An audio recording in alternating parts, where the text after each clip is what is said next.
Graça e paz. Vou iniciar aqui essa última reunião. Pai maravilhoso, obrigado, Senhor, por mais essa quinta-feira, Senhor. Finalmente chegou a quinta-feira na qual nós iremos entregar, Senhor, essa jornada em Tua glória, Senhor. Abençoa esse último encontro, de modo que possamos terminar com louvor o livro de Jó e depois refletirmos um pouco, fazer um resumo muito rápido do que aconteceu, Senhor, os principais pontos entre Gênesis e Apocalipse, para que fechemos com essa síntese e tudo que foi lido possa ficar gravado no coração e no entendimento de cada um, para que no momento de socorro, de necessidade, nós possamos invocar essas palavras que estão gravadas no nosso espírito, para nos fortalecermos e esperarmos em Ti em fidelidade. Em nome de Jesus, amém. Então vamos lá, amados. Eu já vou antes de ir para 38 de Jó, nós vamos para o 38.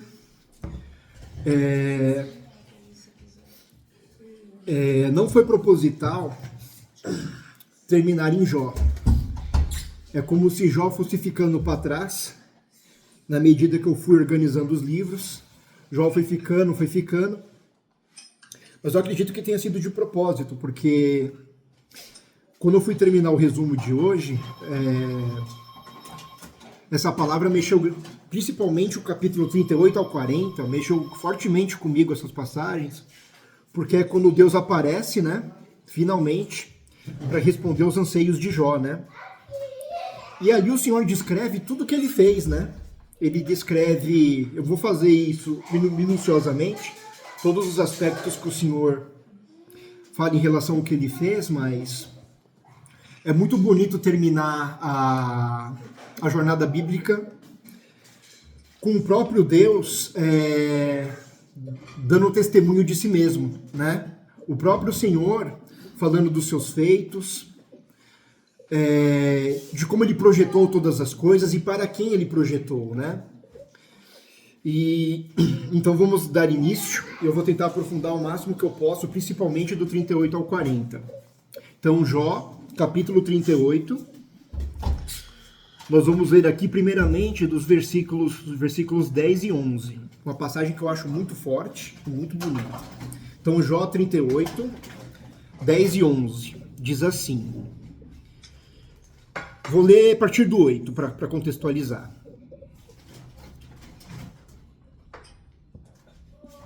Olha só o 8, a partir do 8 então. Então, Jó 38, 8. Ou quem encerrou o mar com portas, quando irrompeu da madre, olha só. Quando eu lhe pus as nuvens por vestidura e a escuridão por fraldas, olha que forte isso daqui. Então, para Deus, é como se o mar fosse algo tão pequeno que ele conseguisse vestir com roupas em cima e com fraldas embaixo. É como se o mar fosse um bebê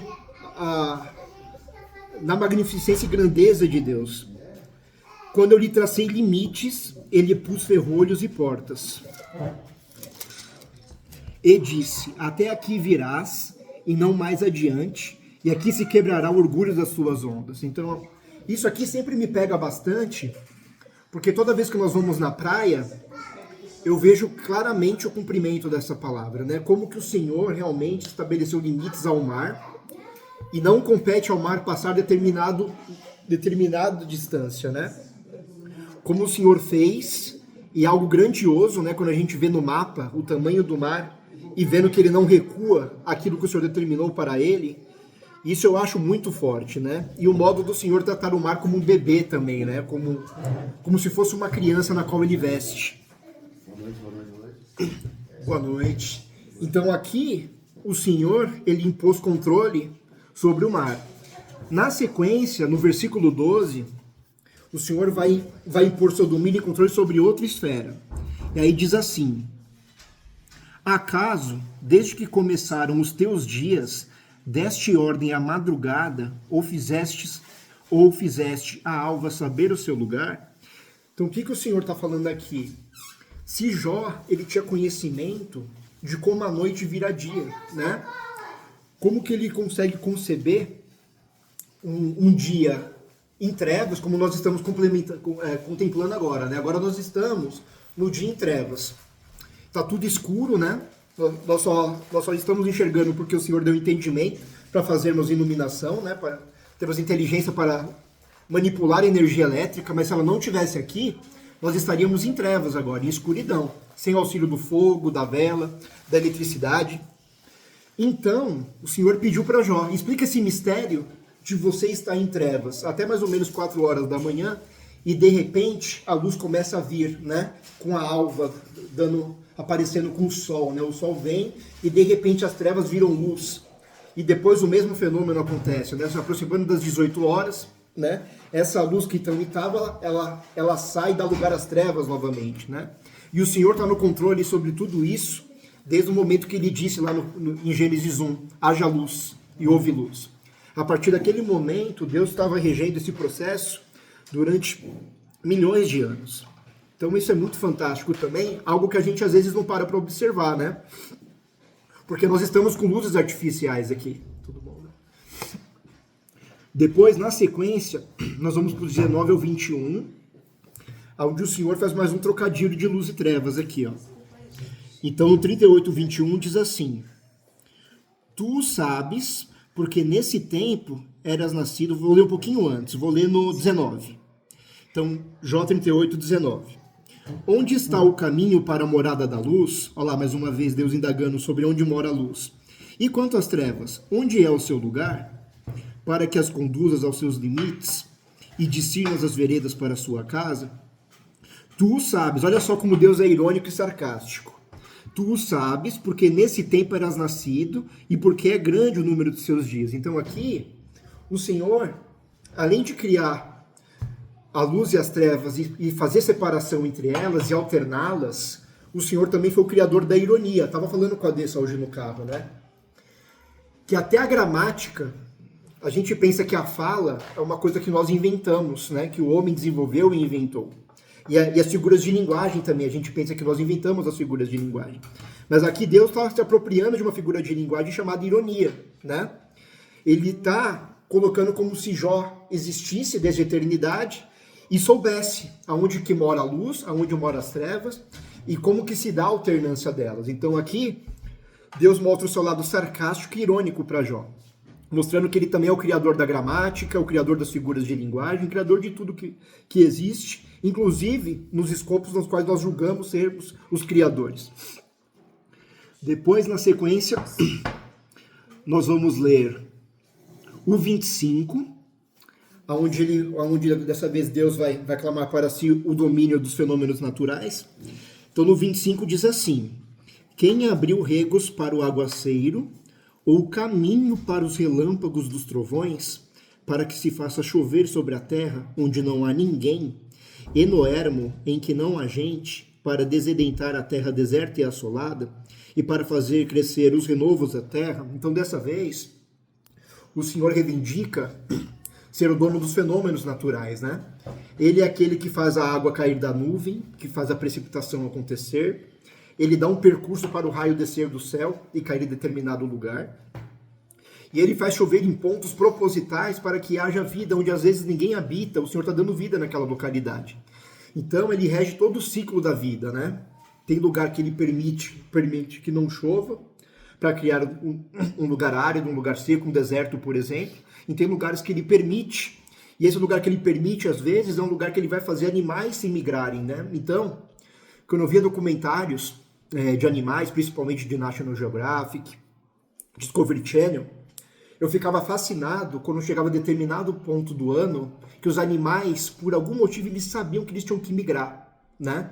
Eles faziam as grandes migrações, então os búfalos migravam grandes distâncias para procurar um lugar com água, né? Assim como os pássaros também. Os pássaros, eles sabem o exato momento que eles têm que migrar de uma região para outra. Eles têm como se fosse um sensor que o Senhor deu para eles, deles anteciparem um determinado período de seca. E o fato dos animais mudarem de um lugar para o outro vai também servir para que leões e carnívoros também se alimentem desses animais que estão migrando. Então o Senhor, ele rege toda essa cadeia de eventos, né? ao mesmo tempo que ele faz o herbívoro sair do ponto para o outro, ele faz o herbívoro ir justamente para o lugar que está o carnívoro. E assim ele alimenta o herbívoro com a água e com a erva que está num lugar novo, mas alimenta o carnívoro também. E ele está regendo tudo isso o tempo todo. Assim como as águas, assim como a luz e as trevas. Então olha só quantas coisas o Senhor rege ao mesmo tempo que nós não damos conta. Depois, na sequência, olha só o 31 e 33, que maravilhoso. No mesmo capítulo 38 ainda. Olha o 31. Ou poderás tu atar as cadeias do 7 estrelo, ou soltar os laços do Órion, ou fazer aparecer os signos do zodíaco, ou guiar a ursa com seus filhos? Sabe tu as ordenanças dos céus? Pode estabelecer a sua influência sobre a terra? Então, olha só. Então, o Senhor agora, ele deixou de lado as luzes e as trevas, a chuva, os relâmpagos, o sustentar a erva do campo com a chuva, e agora ele foi para as estrelas, né? Estrelas essas que hoje não são tão importantes para nós, mas na época dos antigos, principalmente nas navegações, as constelações, elas eram as principais responsáveis para os navegadores saberem para que direção eles estavam indo. Então, o Senhor, ele teve o capricho, o amor, o zelo de organizar as estrelas de determinadas posições para que o ser humano identificasse um padrão nessas estrelas, chamasse esse agrupamento de estrelas de determinada constelação, para que essa constelação servisse de referência para a localização geográfica.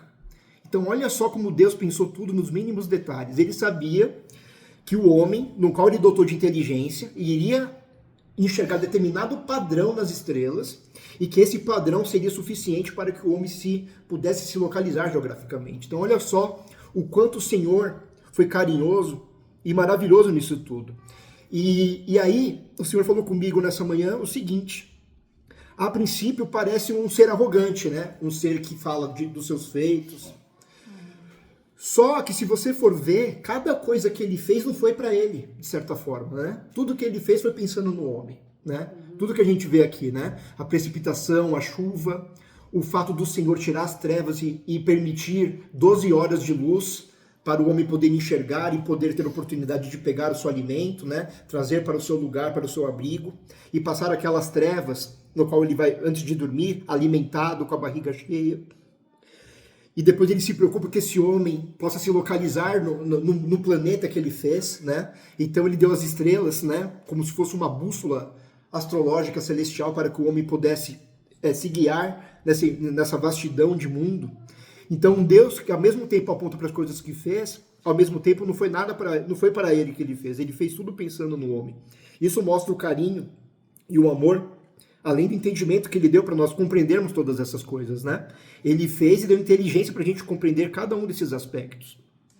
E nisso ele é glorificado, quando nós reconhecemos isso, que foi ele que fez, e não um acaso, e não uma explosão qualquer, não que o nada foi criado. Alguém criou, teve um agente que criou tudo isso, como ele diz em Romanos 1, né?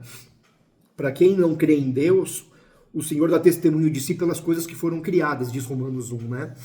Então, essa é uma palavra que pegou muito em mim quando eu li a Bíblia pela primeira vez, né? Quando eu li Romanos 1, e eu queria muitas vezes ter um Deus palpável, eu queria ter o contato físico com Deus, que Deus aparecesse para mim. Quando eu li Romanos 1, eu fiquei em paz. Porque o Deus, ele está em tudo que foi criado, né? Cada coisa aqui, cada matéria que reveste essa casa, né? Foi extraída na natureza na qual ele criou, né? Essas paredes, essa porta de madeira. Pode falar. O que ele quis dizer aqui com fazer aparecer os signos do zodíaco? Porque cada constelação tem o seu nome.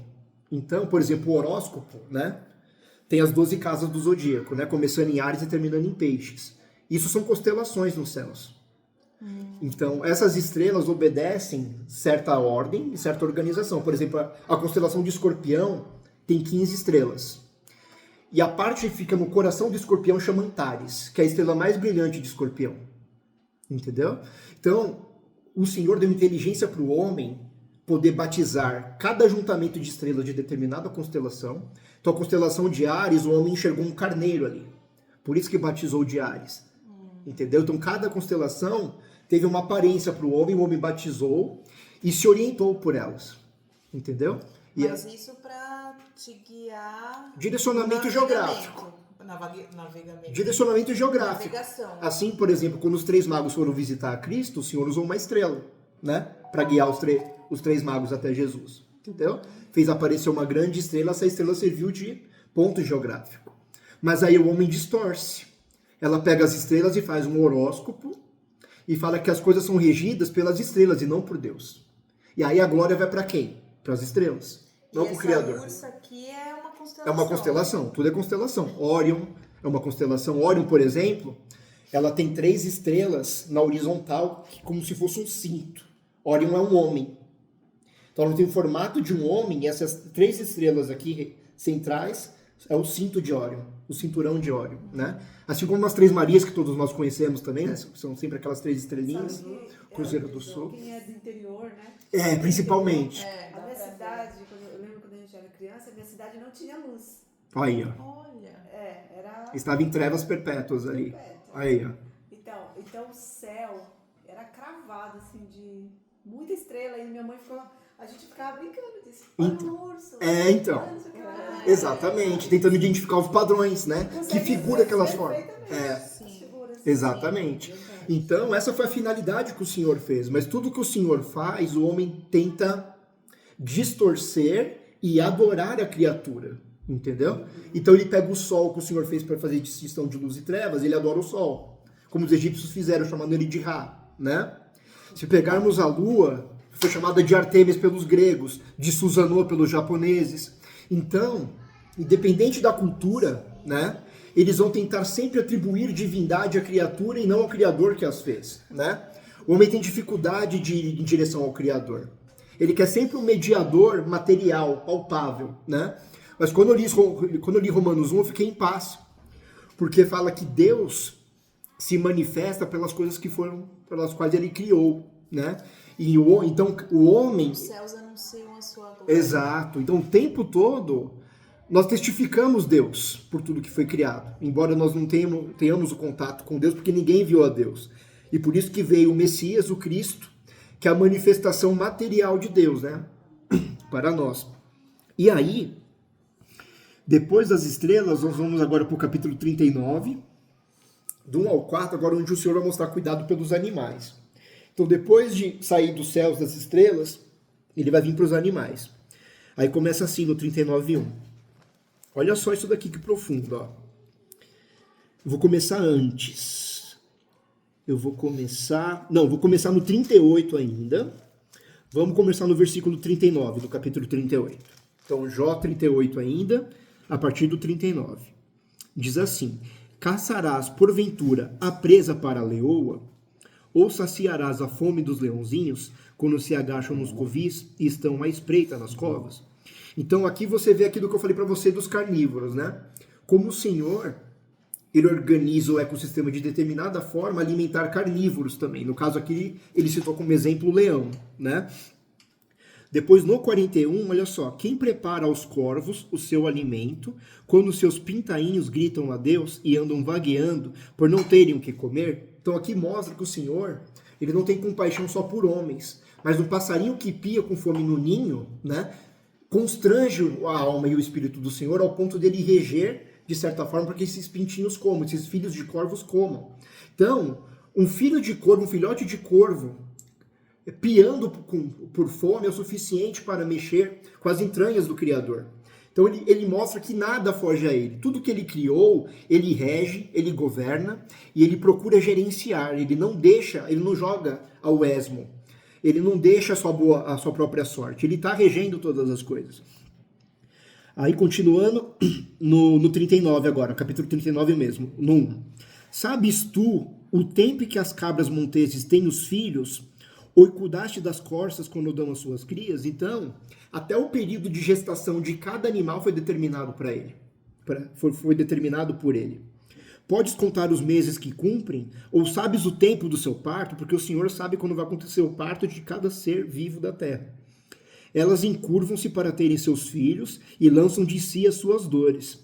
Seus filhos se tornam robustos, crescem no campo aberto, saem e nunca mais tornam para elas. Quem despediu o livre jumento selvagem, em quem soltou as prisões a um asno veloz?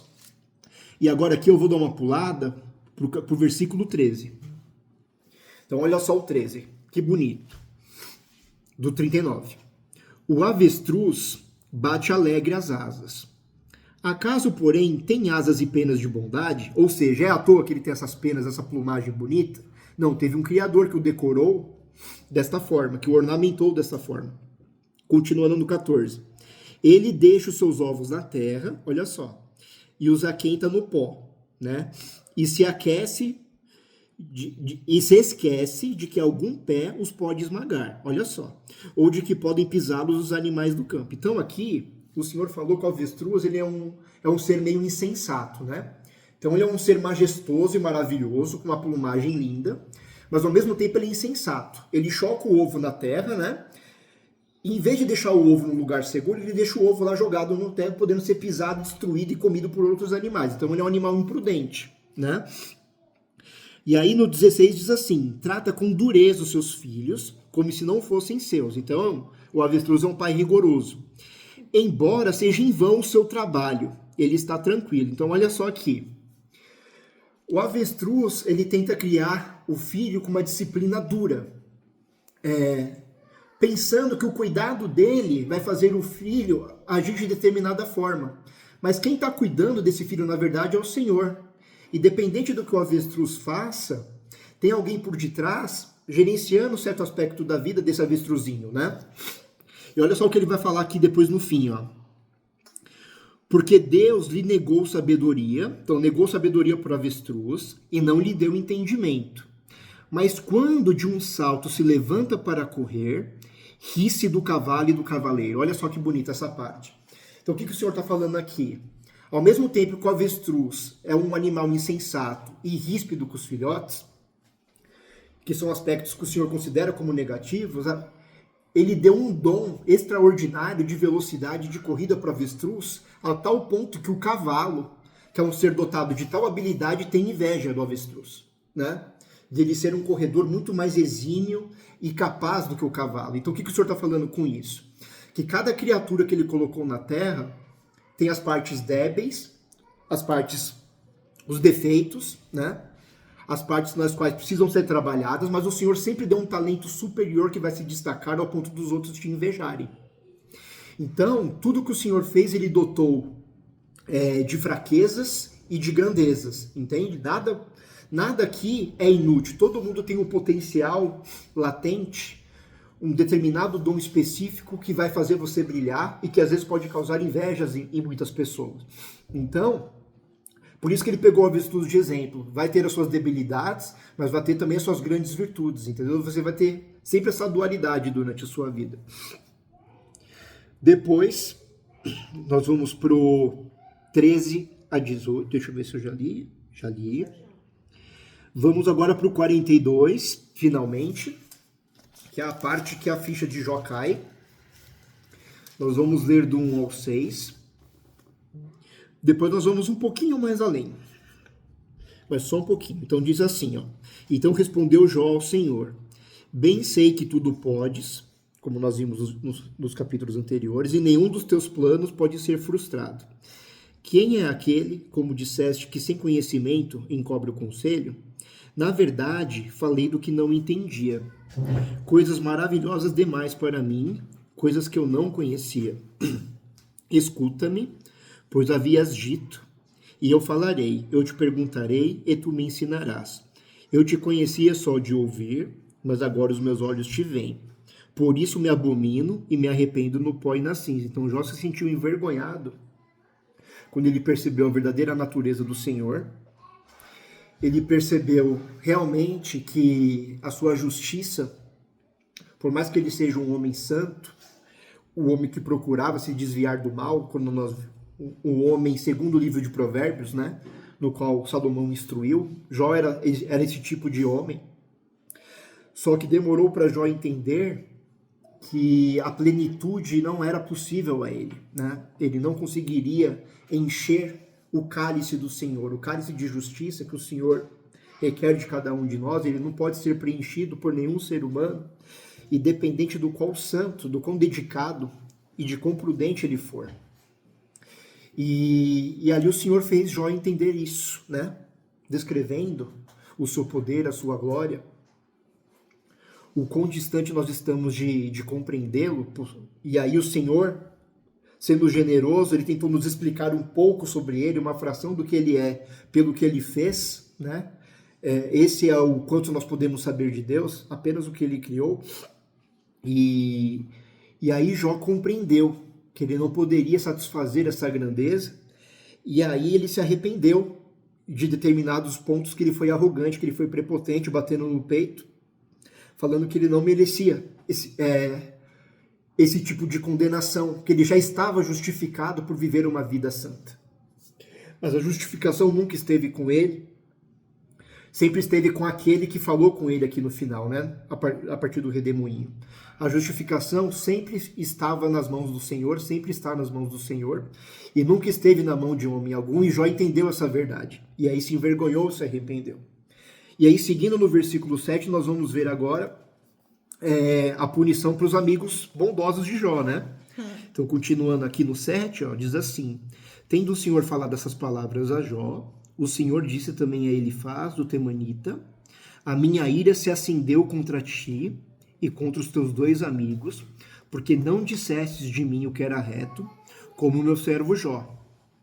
Então aqui nós vemos o problema de Jó foi em relação a bater no peito e se afirmar como um homem justificado. Mas todos os atributos, todas as palavras que ele dirigiu a Deus foram verdadeiras. Jó nunca blasfemou a Deus. O grande problema foi ele bater no próprio peito. Mas a visão que ele tinha do Senhor nunca foi deturpada, ele nunca deu nenhuma palavra de blasfêmia.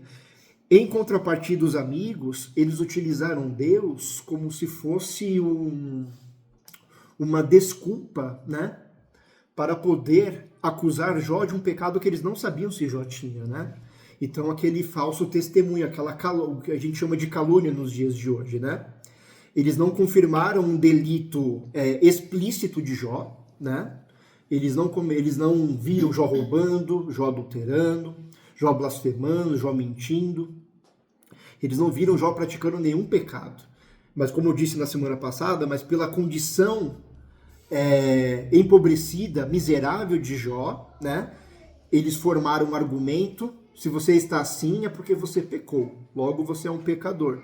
Enquanto Jó não tinha padecido dessa situação por algum pecado deliberado, né? E aí o Senhor lançou isso na face dos amigos, né? Vocês foram perversos, me usando para atacar Jó, provavelmente por conta de inveja, né? Por terem inveja da condição do homem que ele era, da prosperidade que ele tinha, de ser bom pai, bom marido, de ser um homem que procurava ajudar o pobre, o órfão, a viúva, de ser um homem irrepreensível diante da minha face. E aí no 8 o Senhor orienta: tomai, pois, 7 novilhos e 7 carneiros, e ide ao meu servo Jó, e oferecei holocaustos por vós. O meu servo Jó orará por vós, porque dele aceitarei a intercessão, para que eu não vos trate segundo a vossa loucura, porque vós não dissestes de mim o que era reto, como o meu servo Jó. Então aqui o Senhor, ele costuma inverter a situação, né? Então, quando alguém é humilhado injustamente, e nós vemos isso no livro de Esther, né? Por Mardoqueu, a gente viu isso grandemente, né? Mardoqueu foi muito humilhado, né? E ali o Senhor, ele reverteu, ele refletiu completamente a humilhação em exaltação, e quem humilhou Mardoqueu foi humilhado, né? Então o Senhor fez o mesmo mecanismo aqui com Jó, né? Ele que foi blasfemado, que foi infamado, que foi acusado injustamente, os amigos tiveram que procurar a sua mediação para que o Senhor os perdoasse. Ou seja, se eles fossem fazer esses sacrifícios e tentassem ir diretamente para o Senhor negaria, né?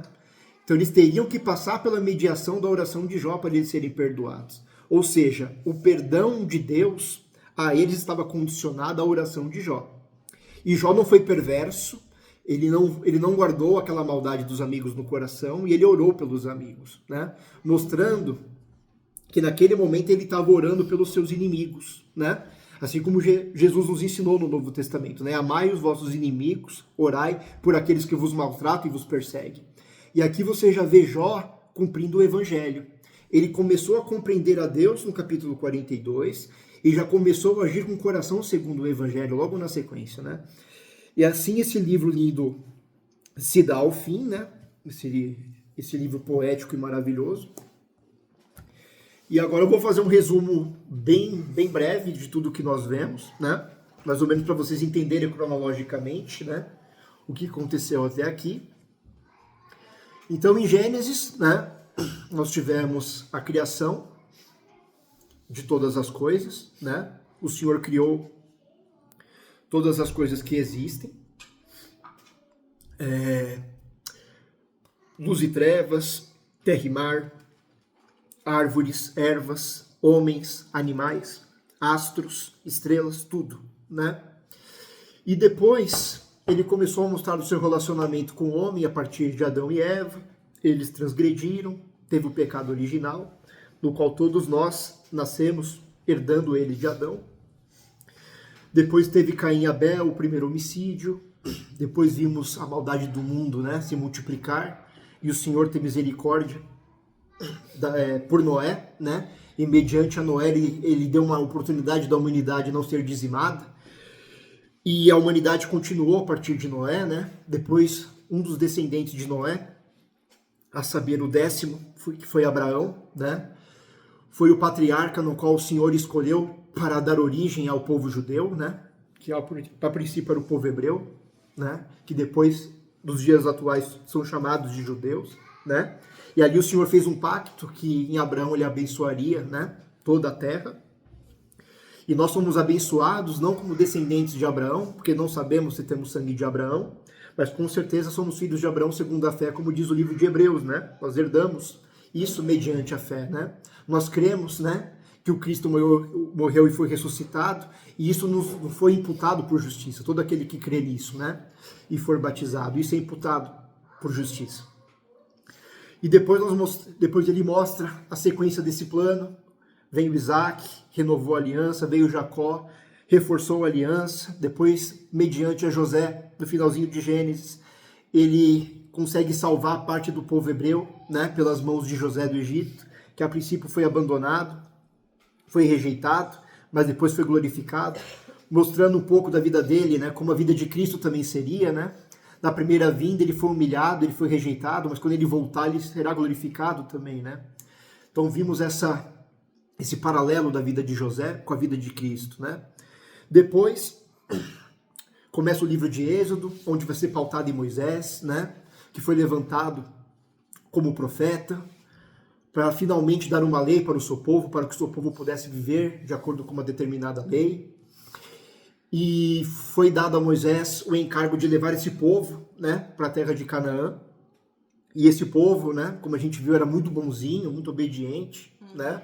Não adoraram o bezerro de ouro, não blasfemaram contra o Senhor nenhuma vez, aceitaram o maná, nunca falaram mal do maná. Estou usando a ironia do Senhor aqui, né? Obviamente, né? E todos foram sepultados no deserto, né? E os seus filhos foram que entraram em Canaã pela mão de Josué, né? Porque eles fizeram Moisés pecar gravemente contra o Senhor. Então não foi nem Moisés que levou, porque o povo conseguiu fazer Moisés transgredir também, não sendo ele aquele a ter o privilégio de colocar o povo na terra. Então, coube a Josué levar esse povo entrou, e é como nós vimos ao longo de livro de Juízes, livro de Reis, Crônicas, né? Esse povo se prostituiu, pecou gravemente, o Senhor levantou milhares de profetas, né? E aí eu sempre lembro para vocês aquela parábola de Jesus, a parábola da vinha, né? Que eu vou resumir tudo isso que a gente viu, né? Até o cativeiro babilônico, é aquilo que o Senhor fala, né? Houve uma vez um senhor de uma vinha, né? Que ele plantou aquela vinha, cercou ela com muros, né? Deu todas as condições dela produzir fruto. E esse senhor se ausentou, né? E pediu para os seus trabalhadores cuidarem da vinha, né? Mas eles começaram a cuidar mal dessa vinha, começaram a não regar a vinha, não trabalharam com arado naquela vinha. E aí o senhor ficou sabendo por mensageiros que eles estavam tratando mal da sua vinha. Então ele mandava mensageiros, servos, para que cobrassem aqueles trabalhadores, né? Só que os trabalhadores, como eles não queriam se arrepender e não admitiam que estavam tratando mal da vinha, eles matavam esses servos. E nós vimos na parábola de Jesus que esses servos eram os profetas, né? Que nós vimos os profetas morrerem, né? Praticamente desde Isaías, né, até Zacarias, que foi o último que morreu também diante do templo, né? E o Senhor Jesus falou que o povo judeu daria conta de todo o sangue inocente de profeta que morresse, até o profeta Zacarias. E por fim, né, fala a parábola que o Senhor cansou de mandar os servos e falou, vou mandar o meu filho, porque o meu filho eles vão respeitar, né, porque é meu filho, né, o filho do Senhor deles. Mas aí eles falaram, finalmente apareceu o filho, vamos matá-lo e tomar a herança, né, e mataram o filho também. Então, toda essa sequência, né, que nós pegamos depois deles entrarem na terra de Canaã foi provavelmente resumida nessa parábola de Cristo, né? Tivemos uma parte importante também, que foi o levantar do rei Davi, né? Que foi importantíssimo, porque no reinado de Davi, nós vimos a prosperidade do reino judeu. Em Davi, foi o único momento histórico, junto com Salomão, que o povo de Israel teve domínio sobre todas as outras nações. Foi uma nação soberana, foi um verdadeiro império, na qual os outros pagavam tributos. E ali o Senhor usou Davi como exemplo do reino do Messias que viria no futuro, né? Falou que o Messias seria filho de Davi, porque em semelhança ao reino de Davi, o reino do Messias também seria próspero, também não teria inimigos que pudessem derrotá-lo. Só que diferente do reino de Davi que passou, né, que teve fim, o reino do Messias seria eterno. Então o Antigo Testamento basicamente foi isso, né? Nós tivemos histórias paralelas, como a de Esther, que aconteceu na Pérsia, que nós vimos recentemente. E depois do Novo Testamento, nós temos a manifestação do ungido que o Senhor prometeu pelos profetas, principalmente pela boca de Isaías, né? O Senhor prometeu que mandaria alguém que prepararia o caminho, que era João Batista, na qual ele também chamou de Elias, né? Ou a voz do que clama no deserto, né? João Batista recebeu esses dois apelidos, né? Mediante os profetas. E ali o Senhor mandou o Messias, encarnando numa virgem, né? O Messias que não teve princípio de dias, né? Ele sempre esteve com Deus, né? Como diz João 1, né? No princípio era o Verbo estava com Deus, e o Verbo era Deus. Ele estava no princípio com Deus, e todas as coisas foram feitas mediante ele, né? Através dele. Então nós vimos o ministério profético de Cristo, né? De como ele veio ao mundo, anunciou que o reino de Deus era chegado. Em semelhança a João, né? Ele exortou as pessoas ao arrependimento, que as pessoas se arrependessem dos seus pecados e passassem a viver uma vida de santidade. E curava, fazia muitos milagres e era através deles que Deus testificava que estava com ele e que as pessoas pudessem dar crédito às suas palavras, né? Então nós vimos nos 4 evangelhos, essa jornada de Cristo até a sua eventual morte e crucificação e posterior ressurreição no livro de Atos, onde ele estabelece a sua igreja e derrama o Espírito Santo para que a igreja continuasse o seu trabalho, né? Não mais com o auxílio material e físico de Cristo, mas agora com Cristo morando no nosso coração, né? Nos orientando pelo Espírito Santo a evangelizarmos, a levarmos essas boas novas para as outras pessoas, para que haja transformação na vida dessas pessoas, né? Porque o verdadeiro fruto do evangelho é a metanoia, a transformação de caráter, né? Não é você adquirir o melhor carro, a melhor propriedade.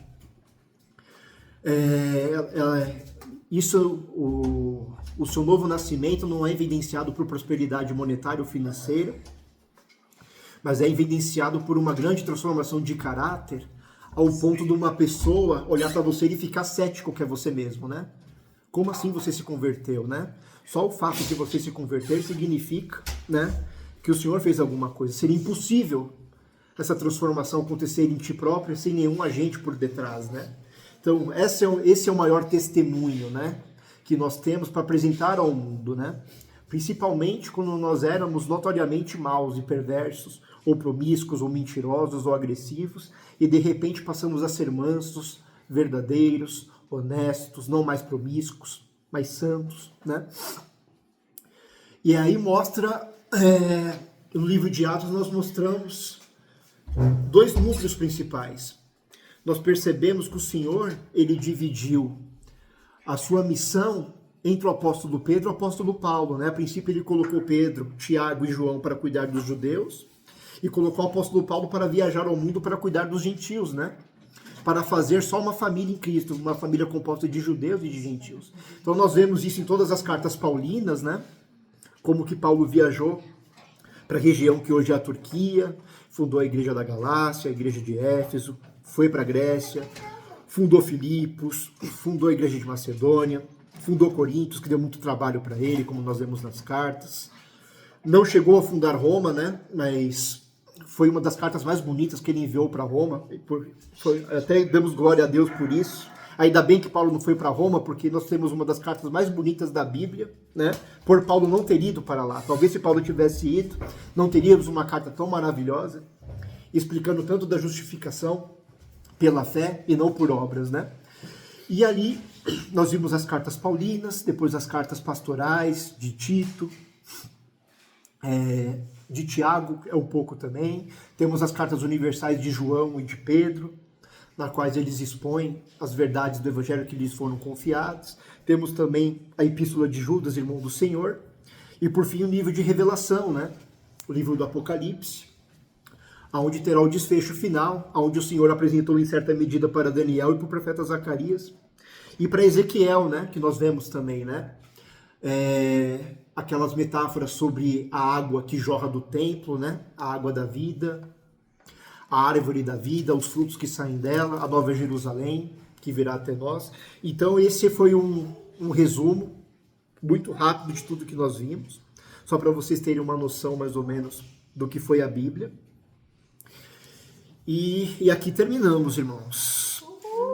Então aqui eu vou abrir um tempinho aqui para dúvidas, algum comentário que alguém queira fazer. Fiquem à vontade. Queria agradecer por você ter se disponibilizado a fazer isso, porque fez com muita maestria. Obrigado. Parabéns. Obrigado. Parabéns. Alguém mais quer falar algo, gente? Nossa, eu quero agradecer grandemente, né, Lê? Amém. Quando se fala de quem nós éramos e quem estamos tentando ser. Uhum. Tudo isso é um aprendizado e que a gente pretende levar para a vida. Alguns pontos em que eu gosto muito de ler, por exemplo, como a carta de Paulo, a Gálatas 6:1 até o 7, eu acho fantástico. Uhum. E mesmo em Jó, quando nós estávamos vendo a semana passada, em 9, 32, 33, que ele desesperadamente queria ter um intermediário entre ele e Deus. Foi Exato. fantástico. Então são aprendizados assim, muito espetacular. E que eu diria para você que ontem jamais eu imaginaria estar ouvindo tudo isso. Olha só. Isso é um verdadeiro milagre. Grandioso demais para nós. Uhum. Sim. Muito Obrigado. lindo de ouvir você falando. E esse é o verdadeiro milagre, né? Você não pensar que ontem você estaria fazendo isso e hoje você está fazendo, né? Isso é maravilhoso. De verdade, é uma coisa assim extraordinária. Sim. E ter você para explicar tudo isso para nós, só temos a agradecer grandemente. Amém. Glória a Deus. Todos os dias. Muito obrigado mesmo, Guilherme. Obrigado, Yuri, pelas palavras. Estou acompanhando todo esse processo. E como a minha mulher fala, após o curso precisa a mentoria. Amém, amém. E hoje é aniversário dela, né? Hoje é o grande dia dela. Parabéns! Linda! Deus te abençoe. Por esse motivo, estamos aí presencial com vocês, viu? Não, aproveitem bastante aí. A gente com certeza não vai faltar café da tarde aqui para vocês virem. Verdade. Obrigado de coração. Eu que agradeço. Bom, eu também queria falar que eu agradeço muito essa proposta da jornada, porque se não fosse essa proposta da jornada, provavelmente eu não teria ainda lido toda a Bíblia. Sim. E você conduziu realmente com maestria, tenho muito orgulho de ser sua mãe. Achei incrível a forma como você explana todas as coisas, o vocabulário riquíssimo. Foi de ler a Bíblia mesmo, Fiquei né? super orgulhosa. Vem da própria leitura da Bíblia essa riqueza de vocabulário, É né? lindo mesmo. Se não bastasse, desculpa, querida, interromper, se não bastasse, ele começa agora a falar das galáxias todas. Você viu? Então, Ari. Mas hoje... Eu também fiquei impressionada com isso daí. Acho que ele vai ser astrólogo. Então, mas hoje em especial, quando eu estava lendo o J38 e fui levar a Dessa, o senhor me mostrava várias coisas no caminho quando eu estava dirigindo, né? E Uma coisa interessante que eu observei também, que eu esqueci de falar, eu estava dando a volta no viaduto, né? E eu estava vendo uma mendiga debaixo do viaduto amamentando uma criança, né? Então, isso para mim é um milagre, porque às vezes aquela mulher não comeu, ela não tem nutrientes, mas o leite está sendo feito, de certa forma. O Senhor colocou condições no corpo, ao ponto que mesmo na visibilidade da pessoa não estar comendo, o leite está sendo produzido de alguma forma. O Senhor deu condições do leite ser produzido no próprio corpo, independente de nutriente entrar na mãe, né? Para manutenção da vida, né? E foi em frações de segundo que eu vi isso. Eu estava dando a volta no viaduto, eu vi essa mãe amamentando, já veio tudo isso, já entrou, né? Fora que para todos, né? Tanto a mãe rica quanto a mãe... Exatamente. Você Exatamente. falou do DNA dele, tá em tudo. Você não precisa que ele fale. Você Oi, Ari. Já tá lá. Eu quero falar uma coisa do lado aqui.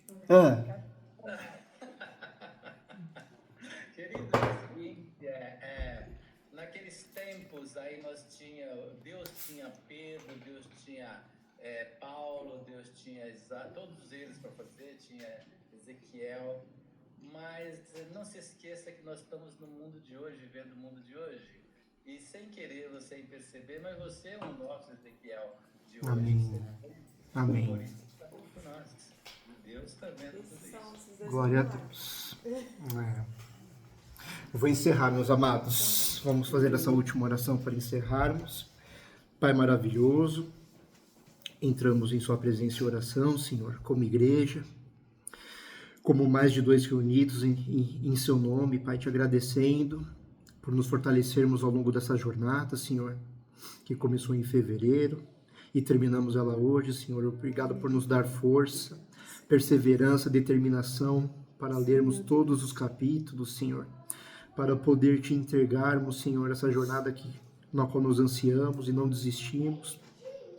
Aceite isso como ação de graça, Senhor, como gratidão, principalmente pelo capítulo maravilhoso de Jó 38, onde Tu nos mostrou a Sua grandeza, Senhor, onde Tu nos mostrou todo o Seu carinho, de nos dar a luz, né? E de ter criado as trevas também, porque nós só entendemos a luz porque tem as trevas, né? Nós só entendemos uma coisa por conta do seu oposto, né? Te agradecemos também, Senhor, por criarmos uma terra na qual nós podemos pisar, né? Na qual nascem árvores, na qual comemos frutos e sementes. Obrigado por também, Senhor, criar animais, no qual também nós podemos nos alimentar e até trazer para o nosso seio doméstico, às vezes, para poder dar carinho a eles. Alguns escolhem dessa forma também. Obrigado, Senhor, por colocar os astros para reger tempos e estações, Senhor. Por, através dos astros, você criar dia e noite, e através de dias, semanas, e semanas, meses, e meses, anos, e poder nos dar um calendário para o qual nós nos organizamos em nossas tarefas, em nossos trabalhos. Obrigado por muito tempo atrás o Senhor ter permitido que as estrelas orientassem as pessoas, permitindo que elas pudessem achar os seus caminhos, Senhor. Obrigado por gerir toda a sua criação, Senhor, por não deixar nada ao acaso, por estar gerenciando todas as coisas, Senhor, todos os ciclos, todos os processos, Senhor. E te agradecemos por ter se revelado a nós, por ter misericórdia de nós, e por algum momento da nossa vida, o Senhor se revelar a mim, a minha esposa, a minha mãe, a Dalva, a Carol, a Ezinha, ao apóstolo França, a Vânia, ao Maria, a todo mundo que está nessa live, a toda a Igreja Caris e a todos os cristãos do mundo, Senhor. Obrigado por, Senhor, ter misericórdia de nós, Senhor, e pelo Senhor ter permitido que nós o localizássemos, Senhor, e que nós tivéssemos a convicção que Tu és o caminho único para a salvação, Senhor.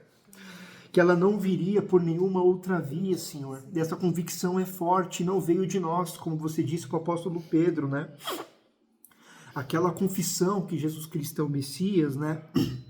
Aquela confissão que Pedro fez no livro de Mateus, ela não pode vir por carne ou por sangue. Ela não pode vir porque outro homem te contou, mas é uma convicção que nasce do Espírito Santo, Senhor. E todos nós como corpo, tivemos essa confissão primeiramente no nosso coração e depois publicamente no batismo de cada um, Senhor. E aqueles que virão se batizar, Senhor, essa convicção também nascerá no coração deles, quando o Senhor nos chamar para as águas do batismo também, Senhor. Então te pedimos, Senhor, que plante essa fagulha do Evangelho, da pregação do Evangelho em cada um de nós, para que possamos nos espalhar e pregar essas boas novas. E que essas lives, Senhor, essas lives da Bíblia que ficaram gravadas ao longo do ano, possam achar pessoas, Senhor, de algum modo. E que essas pessoas também possam achar nessas lives alguma forma de conexão. Ou como minha mãe mesmo diz, como força para começar um projeto de leitura total da Bíblia, para que eles possam começar em Gênesis e terminar em Apocalipse. Te agradecemos, te glorificamos, porque tudo isso não fizemos para a nossa própria glória, mas para a tua, Pai. Em nome de Jesus. Amém. Glória a Deus. Está encerrado, amados. Pode comer, filho. Deus abençoe a todos. Deus abençoe. Ó, meu pai tá onipresente, tá aqui. Tchau, tchau. Tchau, gente.